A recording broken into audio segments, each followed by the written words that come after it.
Allora Edo, il mister è chiaramente rammaricato come pensiamo tutta la squadra, prima partita meglio forse il Fossano, poi in controllo un uomo in più, poi ci sono state qualche distrazione anche.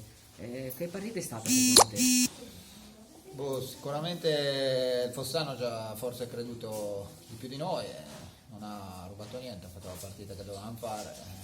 Nel secondo tempo siamo andati un po' nel pallone, forse dopo l'espulsione di De Bode, e ci abbiamo rimesso dei punti per 7-8 minuti giocati male, perché il primo tempo l'ho visto abbastanza equilibrato con un gol rocambolesco loro e una gran punizione di Mattia, quindi un risultato abbastanza giusto, un primo tempo abbastanza chiuso. Secondo tempo eravamo partiti bene, avevamo la partita in controllo, quasi troppo in controllo, sembrava troppo facile, poi l'episodio di De Bode, un 2-2 anche lì abbastanza strano, e abbiamo preso una decina di minuti di blackout e ci sono costati 3 punti.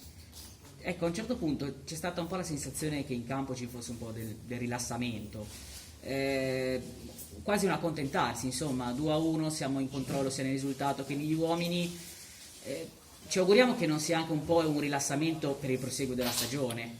No, non credo, perché abbiamo visto con la Caronese quanto abbiamo speso la scorsa partita e diamo sempre il massimo. Sono cose che possono capitare nel calcio, avere 7-8 minuti di blackout.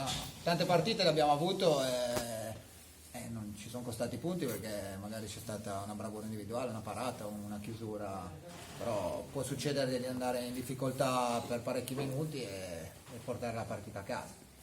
Quindi mercoledì carichissimi a Carate Brianza contro la Mercoledì Foggia. a Carate sicuramente carichi, senza De Bode a questo punto, senza il mio amico Sancio, ma andiamo lì per fare punti, per giocare per far punti.